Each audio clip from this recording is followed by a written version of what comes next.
Hi there, Mr. Automation, with a short video, PowerShell 1-minuters I call them, and very short tip, so to speak. So on the left side here you see PowerShell version 7. On the right side you see PowerShell version number 5. What you can do in PowerShell is call a manual, right? Man on get item, for instance, and you get the manual. But what you can do as well, clear the screen here quickly. What you can also do is get item, and then press Control space, and then you get the help menu there. So you can then see that it supports a minus path, for instance, a minus filter, and you can even, with the arrows key on your keyboard, you can cycle through get item property, for instance, or property value. See that? So different commandlets. And I'll show you that it works as well on the get item control space.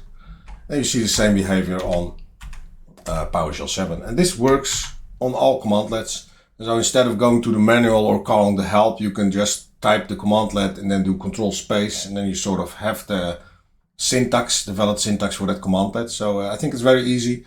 That was it. Short tip on PowerShell. Thanks for watching.